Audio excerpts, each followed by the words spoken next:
तो आपने सुन तो लिया कि किस तरह से प्रेस कॉन्फ्रेंस में जब मीडिया पर्सन उन रेपिस्ट से सवाल कर रहे हैं तो वो कैसे जवाब दे रहे हैं। अब ज़रा इनकी वो तस्वीर देखनी ज़रूरी है जिन तस्वीरों के ज़रिए ये पुलिस की गिरफ्त में आए हैं। आपकी स्क्रीन पर इस वक्त 2 सीसीटीवी फुटेज की एक तस्वीर है, वो मैं आपको दिखाने की कोशिश करती हूँ। इसमें आप देखेंगे एक साइड इनका बैग दिखाई दे रहा है और दूसरी तस्वीर में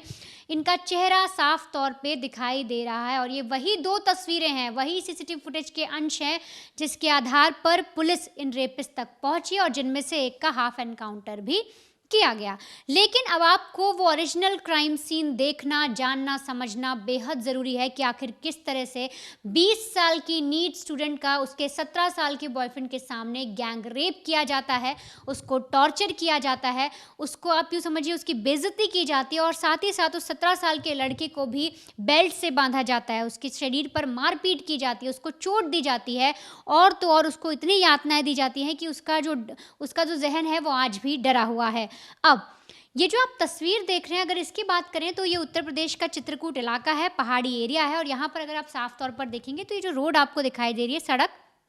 इसी से अंदर कई सारे रास्ते जा रहे हैं जो इस पहाड़ी एरिया में जाते हैं। अब इसमें अगर आप गौर करेंगे, मैं आपको सीधे तौर पर इस क्राइम सीन पर लेकर चलती हूँ। ये अंदर जाने का जो आपको रास्ता दिखाई दे रहा है, इसकी 2 तस्वीरें मैं आपको दिखाती हूँ। एक तरफ आप देखिए किस तरह से ये जो हम कैमरा के जरिए अंदर जाने की कोशिश करते हैं, ये वही रास्ता है जहाँ से वो लड़का और लड़की दोनों अंदर गए थे। दूसरी तरफ आपको एक तस्वीर और दिखेगी जहाँ पर यूपी पुलिस के जो जवान हैं, जो यूपी पुलिस के सिपाही हैं, वो इसी रास्ते के जरिए अंदर जाते हुए दिखाई दे रहे हैं। पेड़ पौधे हैं उनको हटाने की कोशिश कर रहे हैं, झाड़ियाँ हटाने की कोशिश कर रहे हैं। दोनों आप रास्ते देखिए, एक तरफ रास्ता वीरान पड़ा हुआ है, हमारे कैमरा पर्सन ने वीडियो आपके लिए बनाया है जिसमें हम आपको क्राइम सीन दिखा पाए, और दूसरी तरफ यूपी पुलिस और फॉरेंसिक की टीम वहां पर जा रही है सबूत इकट्ठा करने के लिए। वो जंगल में ये देखने जा रही है किस जगह पर उस लड़की के साथ गैंगरेप हुआ, लड़की को कहां बांधा गया था, क्या कुछ सबूत मिलते हैं, क्या कोई ऐसी डिटेलिंग या कोई भी ऐसी चीज मिलती है जिनसे जो 3 रेपिस्ट पकड़े गए हैं इनको अपराधी साबित करने में पुलिस को मदद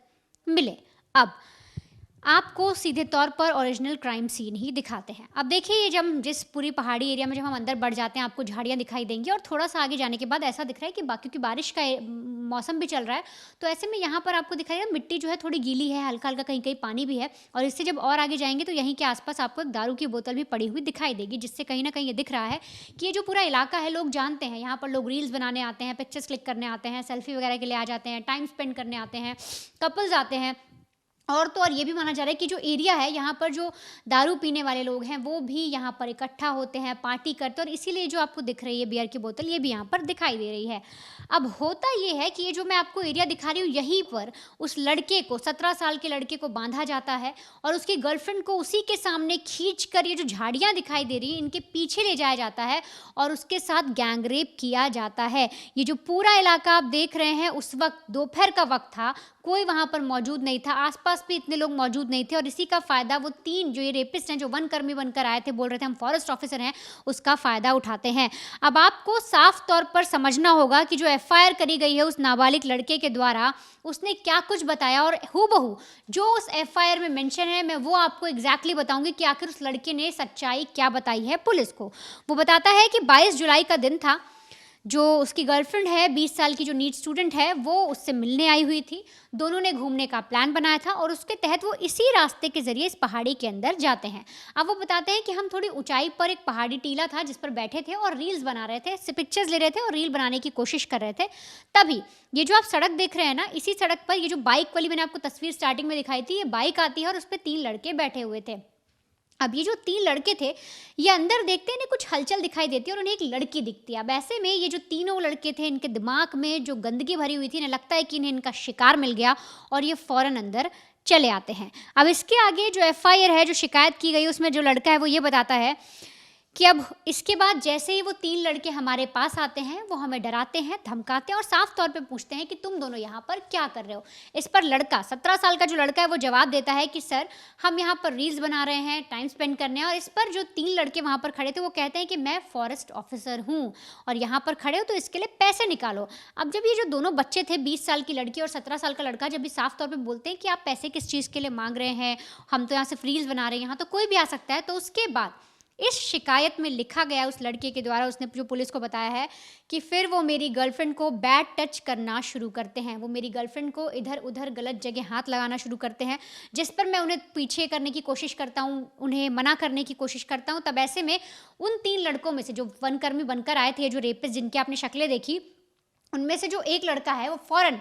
उस 17 साल के लड़के का हाथ पकड़ लेता है, उसको पीछे पकड़ लेता है और जो 2 लड़के थे वो उसकी गर्लफ्रेंड को उसी के सामने अपनी तरफ खींच लेते हैं। अब इसके बाद वो क्या करता है, जो लड़का है 17 साल का, वो बताता है कि मेरी गर्लफ्रेंड को एक आदमी ने पकड़ लिया और इसके बाद जो 2 लड़के थे वो मेरे पास आने के बाद उन्होंने अपनी बेल्ट निकाली, उन्होंने मुझे बेल्ट से मारा और बेल्ट से मेरे हाथ बाँध दिए। फिर उनके पास कुछ गमछा था जिससे वो मेरे पैर को भी बाँधते और मुझे खींच कर ले जाकर वहाँ पर जो झाड़ी थी उससे बाँधने की कोशिश करते हैं। अब इसके बाद वहाँ पर एक जो लड़का था वो मेरे पास खड़ा रहता है, जो मेरी निगरानी करता है। जैसा कि आपने स्टार्टिंग में जो दीपक ने आपको एक वीडियो सुनाया था प्रेस कॉन्फ्रेंस का, उसमें एक लड़का बोल रहा है, जो रेपिस्ट है वो साफ तौर पे ये कह रहा है कि नहीं, मैंने रेप नहीं किया, मैं उस लड़के के साथ नीचे था। तो ऐसे में जो लड़के ने बयान दिया उसमें वो भी ये बता रहा है कि उसमें से एक जो लड़का था वो मेरे पास खड़ा था और बाकी के जो 2 थे वो मेरी गर्लफ्रेंड को घसीट कर पीछे झाड़ी की तरफ ले जाते हैं और इसके बाद वो मेरी गर्लफ्रेंड के कपड़े उतारते हैं और जो लड़के वहाँ मौजूद थे वो एक-एक करके उसके साथ गैंग रेप करने की कोशिश करते हैं, उसको टॉर्चर करते हैं, उसके साथ गैंग रेप किया जाता है। आगे लड़का बताता है कि इसके बाद वो मुझे मारते पीटते हैं, मुझे बांधते हैं, मेरे हाथ पैर भी बांध देते हैं, लेकिन जो मेरी गर्लफ्रेंड थी उसको भी लगातार टॉर्चर कर रहे थे। मैं अपने हाथ पैर खोलने की कोशिश कर रहा था, लेकिन इसके बावजूद मैं कुछ नहीं कर पाया, मैं बहुत असहाय था। मेरी गर्लफ्रेंड वो सामने चिल्ला रही थी, मुझे दिखाई दे रहा था, मुझे उसकी चीखें सुनाई दे रहा था, मुझे समझ में आ रहा था कि वो रहम की भीख मांग रही है, लेकिन मैं कुछ नहीं कर पाया। मैं सिर्फ ज़मीन में अपना सिर पटक रहा था, मैं कैसे भी कोशिश कर रहा था कि मैं अपने हाथ खोल पाऊँ।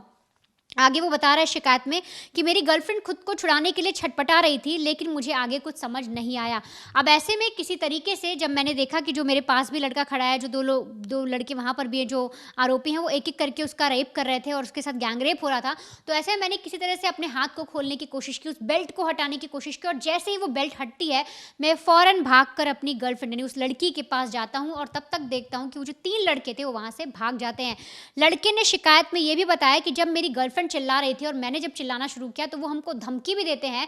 कि हम वन अधिकारी हैं और अगर तुमने ज़रा सा भी कुछ ऐसा किया तो हम तुम्हें ये जो पहाड़ी ऊपर की देख रहे हो यहाँ से नीचे फेंक देंगे, दोनों के दोनों मर जाओगे। और इस पर कहीं ना कहीं हमें चुप भी होना पड़ा, लेकिन फिर भी जब मेरी गर्लफ्रेंड के साथ रेप हो रहा था तो वो बहुत ज़्यादा चिल्ला रही थी और मैंने उसे बचाने की कोशिश की। अब लड़का जो है वो बताता है कि वो जैसे ही आगे बढ़ता है और अपनी गर्लफ्रेंड के पास जाने की कोशिश करता है, वो तीनों लड़के वहाँ से भाग जाते हैं। वो अपनी गर्लफ्रेंड को कपड़े देता है, उसको संभालने की कोशिश करता है और फ़ौरन अपने फ़ोन से 112 डायल करता है। लेकिन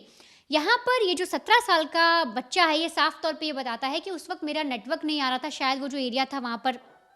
पहाड़ी थी इसलिए नेटवर्क आ नहीं रहा था और इसके बाद मैं बाहर निकल कर आता हूँ और बाहर आने के बाद जैसे ही कुछ नेटवर्क आता है मैं कॉल करता हूँ और ये जो पूरा मैंने आपको वाक़या बताया दोपहर 3 बजे का था। अब 1 घंटा बीत जाता है, 4 बजे के आसपास वो कॉल करता है पुलिस को, वेट करता है, पुलिस को पूरी कहानी बताता है और 4:45 पर यानी लगभग पौने 5 बजे जो पुलिस की टीम है वहाँ पर पहुँचती है और पहुँचने के बाद जब दोनों बच्चों की हालत देखती है, एक लड़की के साथ गैंग रेप हुआ है, 20 साल की स्टूडेंट जो है, इसके अलावा 17 साल का लड़का है, उसको टॉर्चर किया गया, मारा पीटा गया, तो दोनों को बाकायदा अस्पताल ले जाया जाता है, वहाँ उनका मेडिकल कराया जाता है। लेकिन पुलिस जब इस पूरे एरिया में पहुँचती है, यहाँ का पूरा इलाका देखती है, जब देखती है कि इतनी 500 मीटर दूर हवाई अड्डा है, डीएम का ऑफिस है, पुलिस का कार्यालय है 2-2 किलोमीटर की दूरी पर, तो पुलिस को भी ये चीज़ें नहीं समझ में आ रही कि अचानक से फॉरेस्ट ऑफिसर बनकर यहाँ पर कौन आ गया जिसने बच्चों के साथ ऐसी दरिंदगी कर दी। अब ऐसे में ये जो मैंने आपको शुरुआत में एक और तस्वीर दिखाई थी जब पुलिस वाले अंदर जा रहे थे, तो जब पूरा मामला बड़ा बनता है क्योंकि नीट स्टूडेंट की बात आ रही थी, यहाँ प्रोटेस्ट भी चल रहा है दिल्ली में, तब ऐसे में जब नीट स्टूडेंट की बात आई तो और ज़्यादा चीज़ें फैल गई। तो फ़ौरन जो पुलिस है, जो एडीजी साहब हैं, वो वहाँ पर पहुँचते हैं। जो आप गाड़ी देख रहे हैं यहाँ पर इस वक्त एडीजी साहब खुद आए हुए हैं देखने के लिए इस पूरा घटनाक्रम है इसका मुआयना करने के लिए और बाकायदा जो उनकी टीम है जंगल के अंदर जाती है, उस जगह पर जाती है, वहाँ पर वो कोशिश करती है कि अगर कुछ ऐसे एविडेंस मिल पाए, स्पर्म का कुछ ऐसा अंश मिल पाए या कोई भी ऐसी चीज़ मिल पाए जिससे कि पूरा जो केस है वो मजबूत हो जाए, तो उसकी छानबीन यहाँ पर की जा रही है। एक एक चीज़ को देखा जा रहा है, उस इलाके को देखा जा रहा है, उस बेल्ट को ढूंढा जा रहा है जिससे उस बच्चे को बांधा गया। और ये सारी चीज़ें हो जाने के बाद, पूरा बयान लिखाने के बाद, उनका मेडिकल कराने के बाद अब पुलिस के पास सबसे बड़ा चैलेंज था कि आखिर ये जो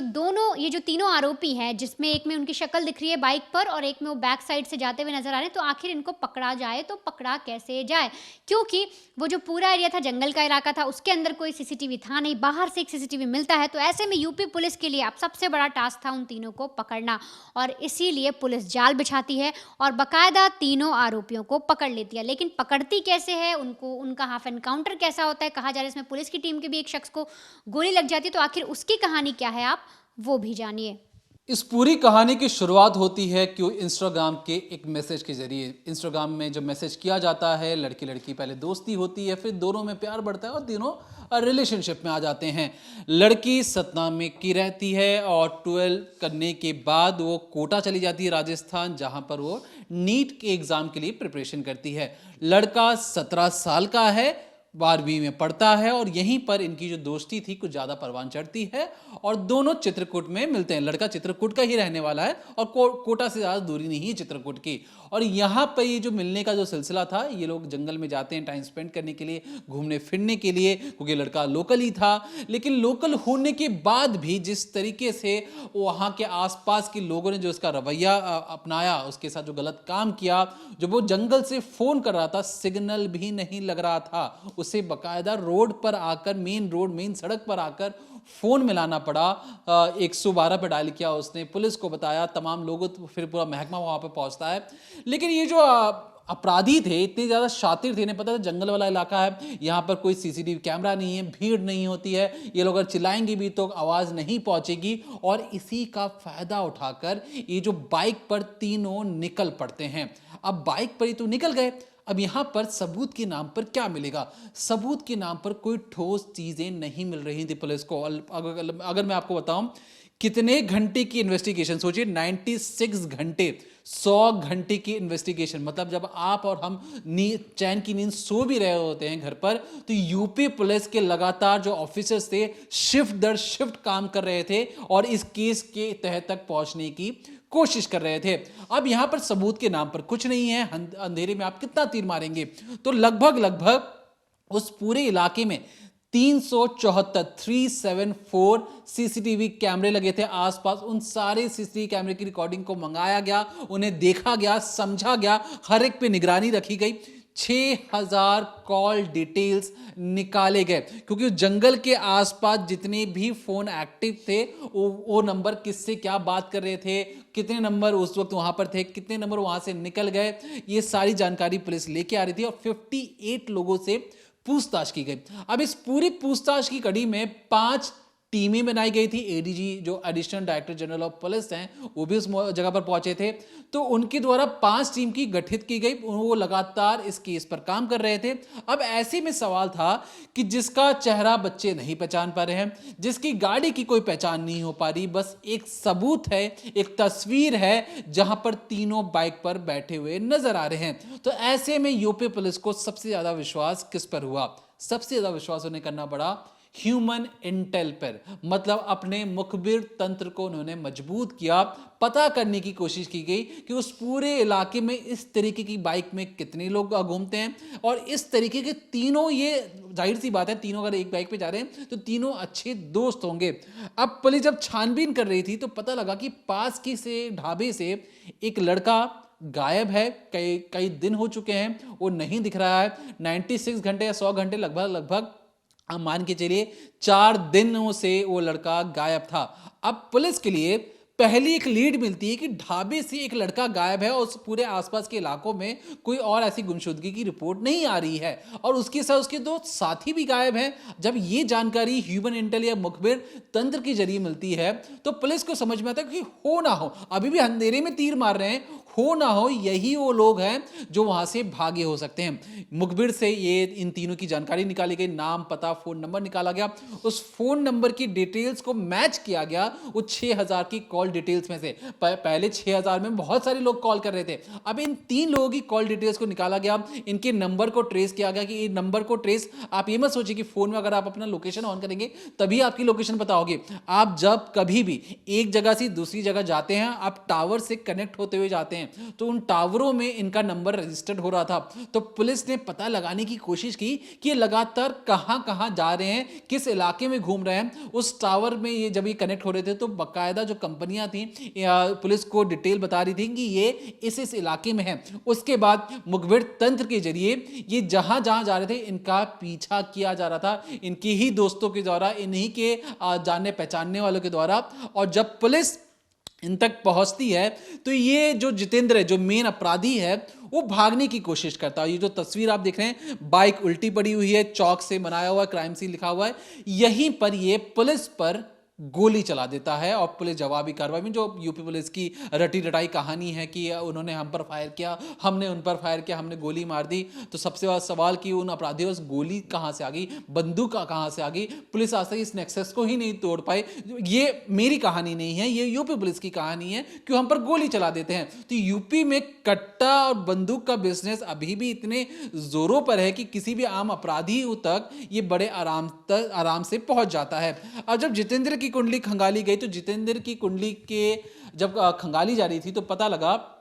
कि बेटे, जो जितेंद्र के पिता से जब बातचीत की गई तो पता लगा कि उनके जितेंद्र ने लव मैरिज कर रखा है, 5 महीने की बेटी भी है, बेंगलुरु से वो लौटा था और यहाँ पर आने के बाद उसने अपना ढाबा खोला था। और खुद उनके पिता का ये मानना है कि जो उनका बेटा जितेंद्र है वो गलत काम नहीं कर सकता है। उन्हें क्या पता था कि शक्तिमान ही गंगाधर है, गंगाधर ही शक्तिमान है। यहाँ पर जो बेटा जो मासूम समझा जा रहा है यही मेन आरोपी था, यही अपने दोस्तों को मोटिवेट कर रहा था गलत काम करने के लिए। और खुद उनके पिता कह रहे हैं कि जो मेरे बेटा है वो एक तरीके से मासूम है, वो अपने दोस्तों के बहकावे में आकर उसने सारा गलत काम किया है, बल्कि मेरा बेटा तो ऐसा नहीं है। तो इस गलत फहमी में अभी भी माँ बाप जी रहे हैं कि उनका बेटा जो नादान और मासूम दिख रहा था, शादीशुदा और बच्चों वाला दिख रहा था, असल में वही एक शैतान हैवान और इतना क्रूर है कि उसने जानबूझकर इन दोनों बच्चों को डरा धमका कर जंगल में ही छोड़ दिया। और इसलिए जब